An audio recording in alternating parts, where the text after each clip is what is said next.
Meu nome é Maria Emília Oquendo Nogueira e eu sou uma feliz testemunha das maravilhas que Deus fez nesses últimos 43 anos e até antes.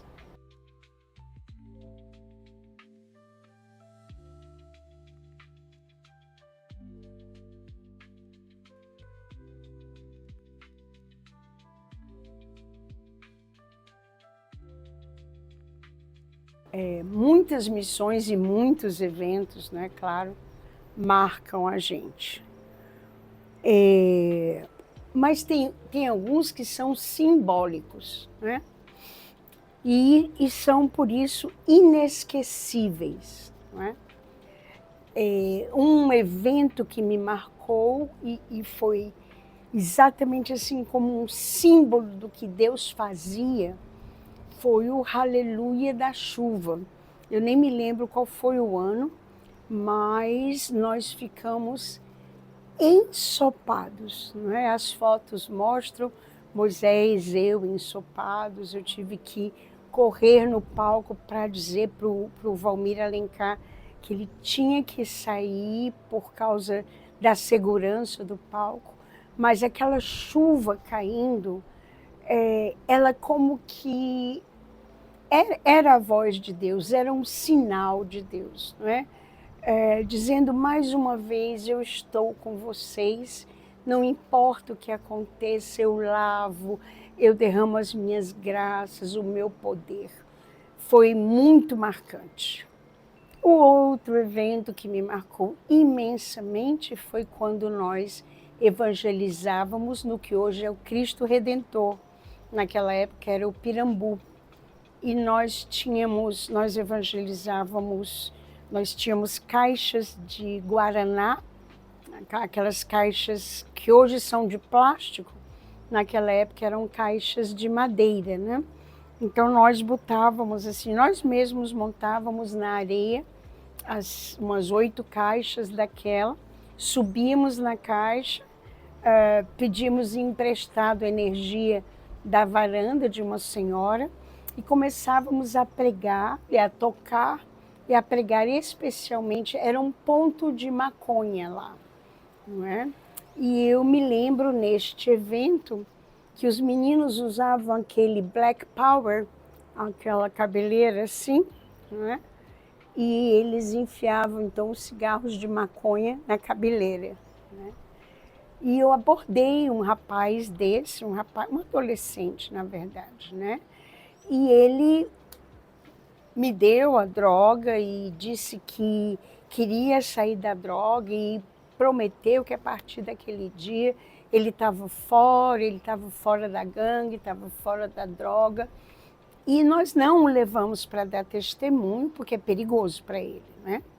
Mas ele, naquela mesma noite, ele foi morto a pauladas, né? As pessoas não aceitaram que ele tivesse saído. Lá para as 3, 4 horas da manhã, eu recebi o telefonema de que ele tinha sido morto a pauladas.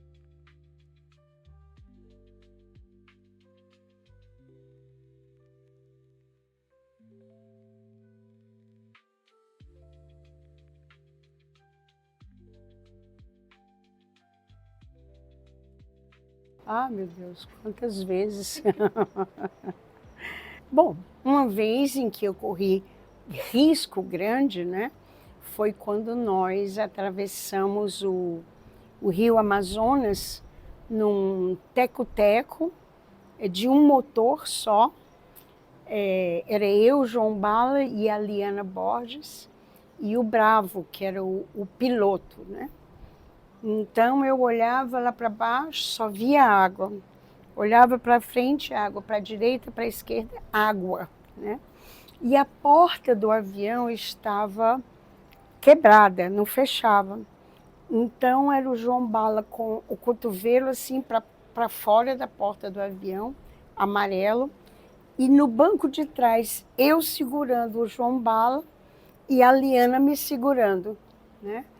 Então nós atravessamos, né, o Amazonas, e quando fomos parar em Chaves, né, eu já estava toda doída, né, claro. e o avião ele faz uma rasante sobre o campo para os búfalos fugirem, né? Então eu me lembro que quando eu aterrissei, eu disse, ai, graças a Deus eu estou viva. Bendito seja Deus. E tem vários outros, né? Mas esse é um deles.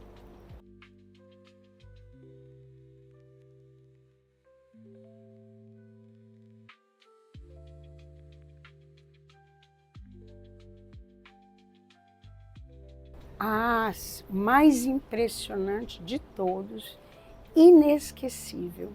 Eu estava fazendo a tradução do padre Emiliano Tardif, nós estávamos no ginásio Paulo Sarrazate, e quando o povo soube que o padre Emiliano Tardif viria, levaram todo, parecia o evangelho, né? Quando eu cheguei no ginásio, eu disse, meu Deus do céu, o evangelho. Era a primeira fila, vamos dizer assim, era só de macas, né? Então tinha tetraplégico, tinha paralítico, tinha idosos, tinha crianças, né? Me lembro bem de uma criança com paralisia cerebral. Depois tinha umas cadeiras de roda, assim, mas até hoje eu fico arrepiada, porque é uma visão do quanto o povo precisa de Deus e do quanto Deus usa a cura para se fazer presente e ressuscitado, né?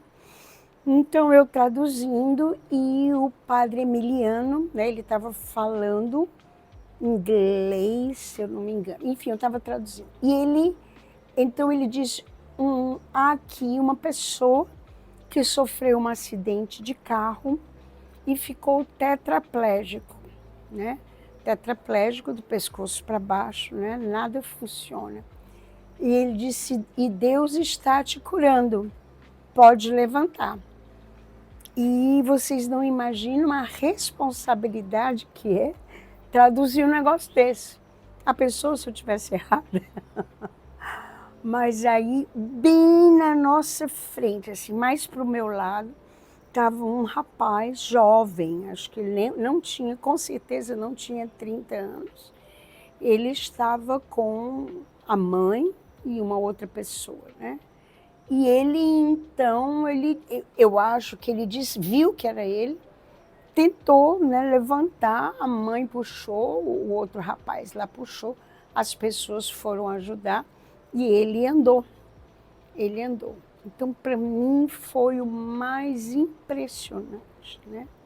Outro muito impressionante foi lá no Padre Caetano, quando uma pessoa cega, né? Aquele cego que fica com o olho branco, né? Essa pessoa então começou a enxergar, né? Mas o olho continuou branco. Achei tão interessante, porque Deus poderia ter refeito o olho da pessoa, né? Mas não. E aí a gente tapava, ela lia tranquilo, então ela ficou curada. Isso também me impressionou muito, né? E muitos outros, dezenas, graças a Deus.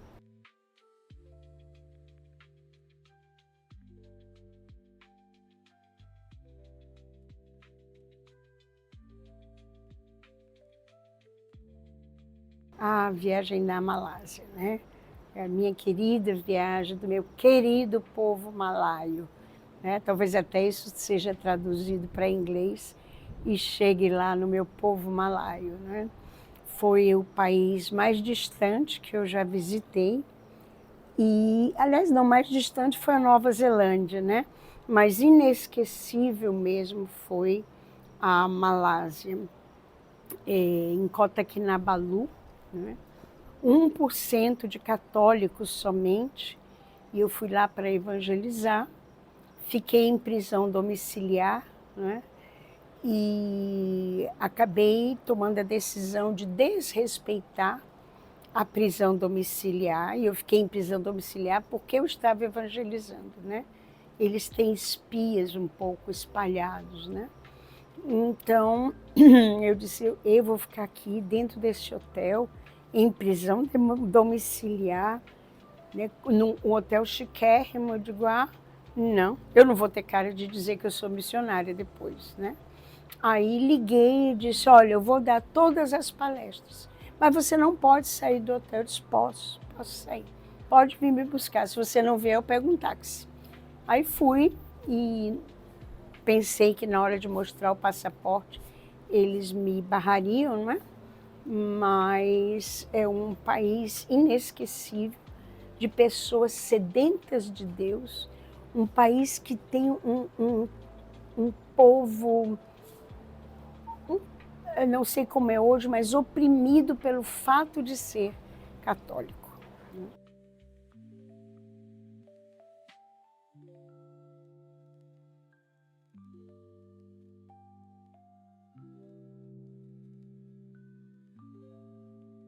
Foi também na Malásia, né?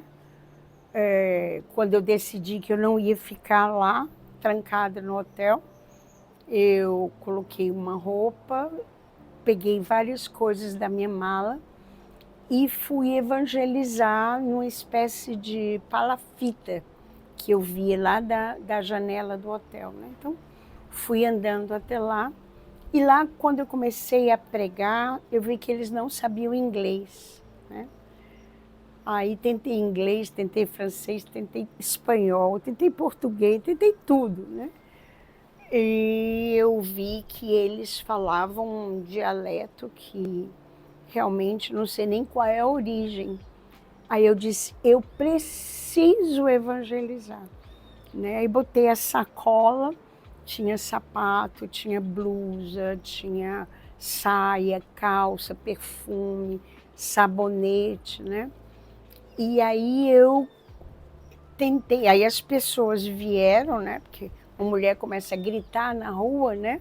Sozinha, então eu comecei a bater palma, eles vieram, eu vim, vem. Aí eu vi que nenhuma língua me valia de nada. Então comecei a fazer gesto, fazer coração. Naquela época não tinha esse coraçãozinho, né? Mas eu falava do coração, falava de Jesus, mostrava a cruz, mostrava que eu estava presa, né? Estava chorando, estava triste, mas Jesus me libertou. Aí eu mesma batia palma, e eles batiam palma também. Então, através de gestos, eu preguei o querigma para eles, né? Então, mostrei que Jesus era o Filho de Deus que tinha vindo, que tinha... E foi o querigma clássico mesmo, né? Aí, no fim, eu disse, ele mandou essas coisas para vocês, né? Ali aconteceu alguma coisa, porque não era para eles terem entendido. Até uma cultura tão diferente, até os gestos são diferentes, né? Mas milagrosamente eles vieram, né? Eles entenderam. Aí eu fiz eles repetirem Jesus, né? Que é Jesus, né? Em inglês eles falaram Jesus. Aí eu falava love, eles entendiam também, né? Aí eu dizia Jesus loves me, you.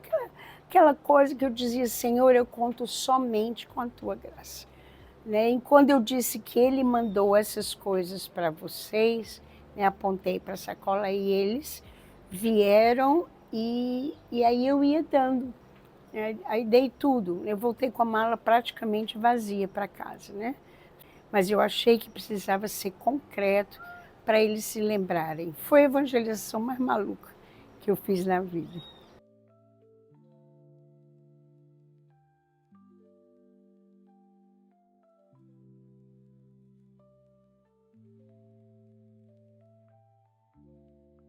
São 43 anos de Shalom, não é? Eu tenho, como muitos, né? Tenho mais tempo de vida dentro do Shalom do que fora do Shalom.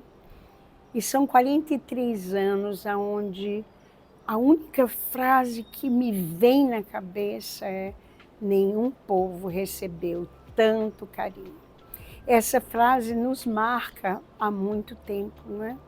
E eu poderia ter respondido a uma pergunta: em que ocasiões você diria que nenhum povo recebeu tanto carinho?